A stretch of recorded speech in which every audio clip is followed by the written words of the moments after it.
Hello and welcome to Indus News with me, Osman Lone. Well, we begin this hour with our top story, and that's in Iraq, where security forces have killed 3 protesters and wounded 22 in the capital city of Baghdad.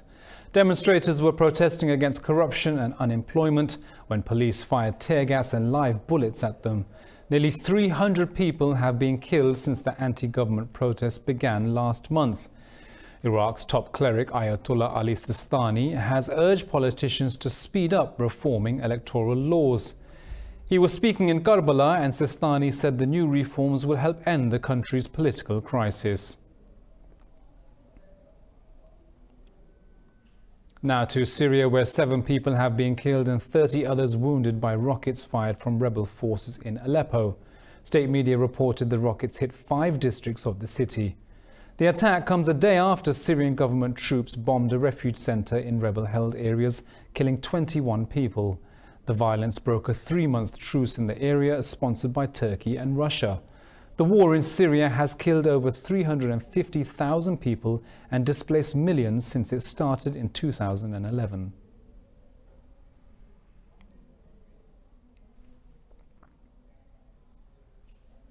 Well, in Israel, thousands of people are rallying against Prime Minister Benjamin Netanyahu in Tel Aviv after he was indicted of corruption charges. They're urging the Prime Minister to leave and face trial in the courts. More in this report.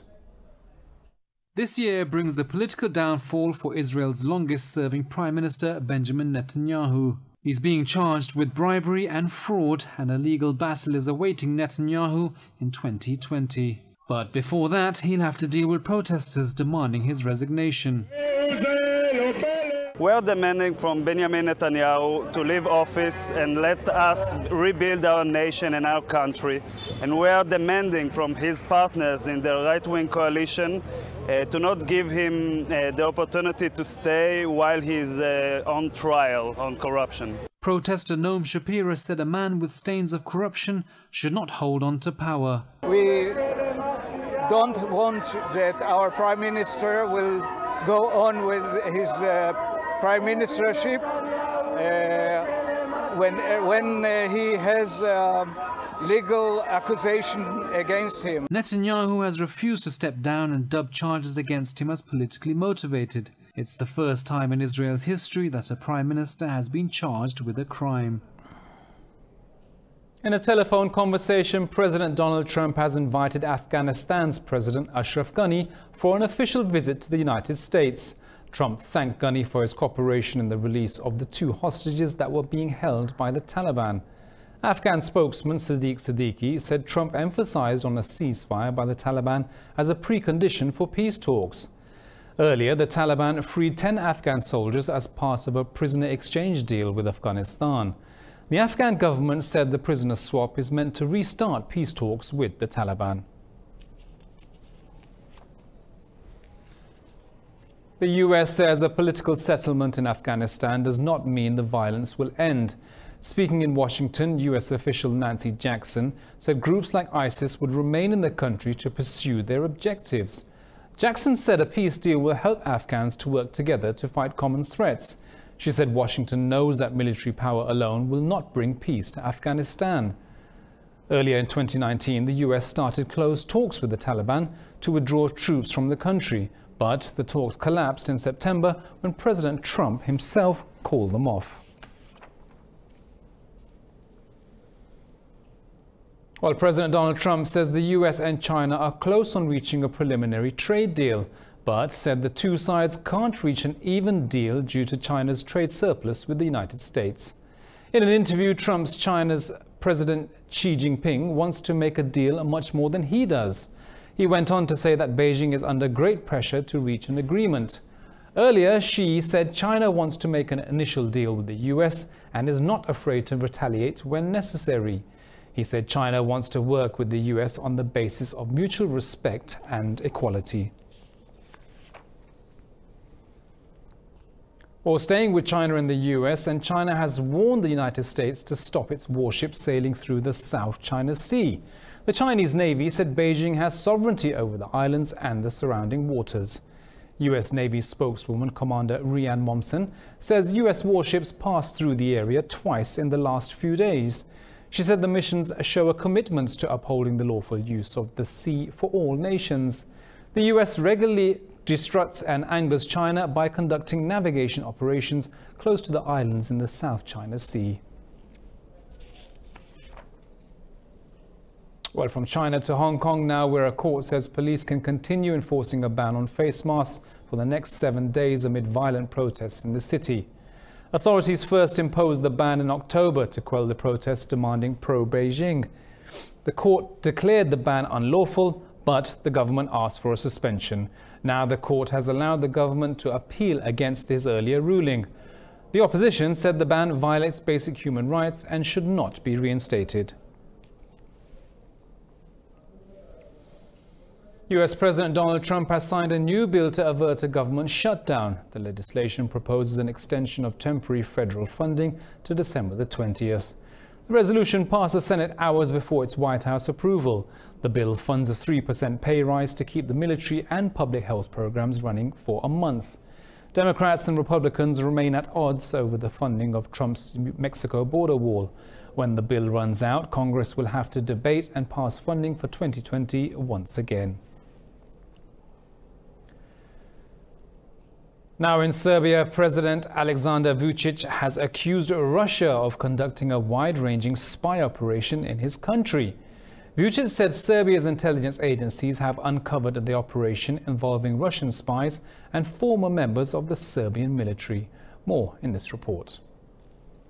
Vučić said the National Security Council has discovered a video showing a Russian intelligence officer bribing a Serb in Belgrade. The video shows a Russian man identified as Lieutenant Colonel Georgi Klebin meeting a retired Serbian army officer. I want to say we have evidence of other members of Russian security services being in contact with members of Serbian military structures, also with video and audio, but we never go public with that. Vučić said the incident can sour relations between the old allies Serbia and Russia. Moscow and Belgrade have strong political, military, and cultural and economic ties. Now in Africa, in Mali, the bodies of 13 soldiers have been found after a military convoy was attacked during an operation in the northeastern town of Tabancourt. Officials say the death toll has risen to 43 in the joint operation with forces from Niger. Mali's army has now lost more than 100 soldiers in 2 militant attacks in a month. The country has struggled to contain the militant insurgency despite help from African neighbors, the UN and France. Well, in Colombia, police have fired tear gas at protesters throwing rocks and bottles to disperse the crowd. Thousands of protesters marched through the streets of Bogota and other cities in a wave of anti-government demonstrations in South America. The protesters are demanding that President Ivan Duque tackle unemployment, economic reforms and security. Yesterday, authorities closed Colombia's borders ahead of the strike and imposed a curfew. But the peaceful demonstration descended into chaos by the end of the day. In a video message, President Duque has called for peace. Bolivia's Congress will meet today to discuss a new election bill proposed by the interim government. Yesterday's meeting was marred by clashes outside Congress as protesters carried the coffins of 5 dead protesters. More in this report. Police fired tear gas at thousands of protesters marching towards La Paz. The demonstrators called the police murderers of innocent people.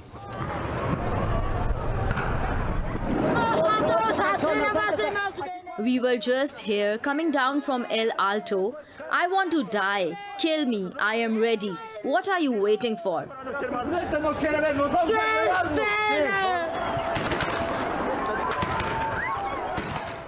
Interim President Janine Áñez asked Congress to agree on new election dates, along with the creation of a new electoral court.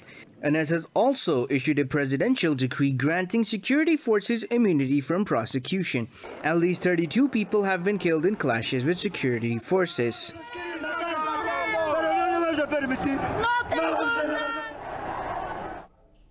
The United Nations says a spike in violence may harm efforts to end Ebola in Congo. Over 40 people have been killed in communal violence in the last 2 weeks. The UN says health workers are finding it difficult to control the Ebola outbreak due to security concerns. According to the World Health Organization, 7 Ebola cases were reported last week in Congo.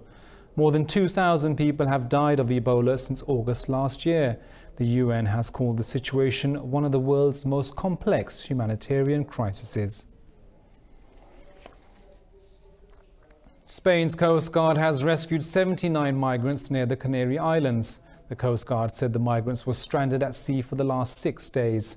Spain's Coast Guard took the migrants to the Red Cross Hospital in the Gran Canaria Island port. The Canary Islands is one of the main destinations for migrants trying to flee North Africa. Spain's Interior Ministry says this year over 27,000 people have entered Spain illegally by sea and land. South African Airways signed a deal with its staff to end a week-long strike against job cuts. In a statement, the airline said the unions have agreed to call off the strike with immediate effect. As part of the deal, the airline agreed to increase workers' salaries by 6%. The airline would restore its full flight schedule over the weekend. The debt-ridden airline has failed to make a profit since 2011. Now, an Egyptian man got so sick of finding a suitable place to live in Cairo that he's built his own home on the city's outskirts. What makes his house so special, though, is that it's built entirely out of recycled material, and he constructed it without any experience as a builder. More in this report. Timour Al-Hadidi wanted his own environmental-friendly home since he got married 7 years ago, but Cairo had no such residencies to offer. Eventually, he decided to turn his dream into a reality. I want to tell the youth that our houses could be built from materials found in the street. The waste is enough to build many houses, and discarded material is thrown away on the streets without people knowing its value. The building materials cost Hadidi almost nothing, but the skilled labor involved in the project, including electricians and plumbers, came at a cost, and that was $124,000. The house is built so it works in sync with nature. Wind enters the house from one side and leaves from the other, and the direction of the sunlight is also taken into consideration, so it isn't affected by the heat or cold. The Egyptian government plans to build tens of thousands of homes in the next few years to address a growing housing crisis. But analysts say the Egyptian government can't afford such a project. However, it seems Timour Al-Hadidi has found the solution to his problems.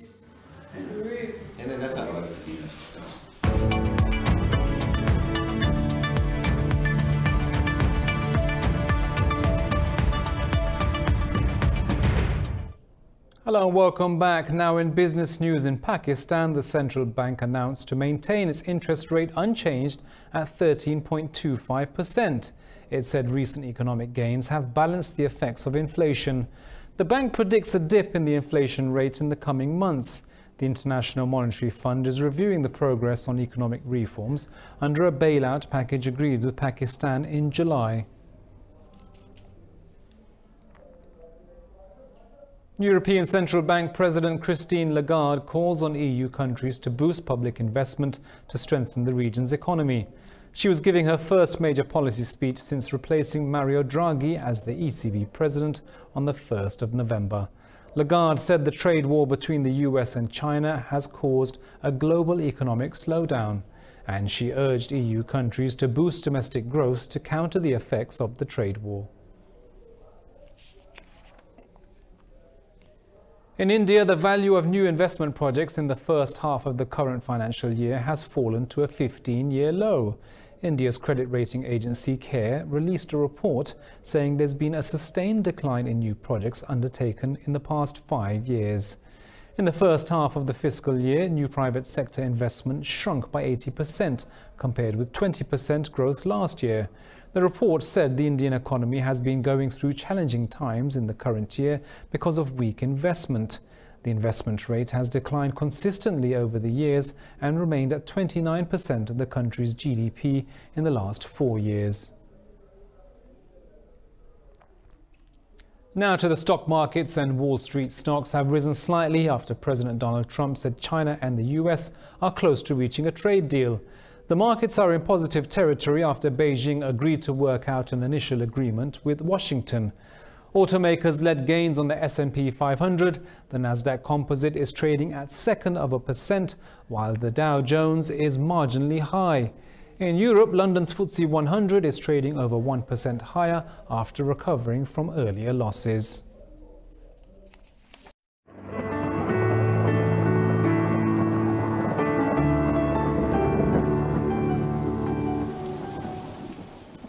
Well, it's 17 degrees here in Lahore, but let's take a look at the weather around the world.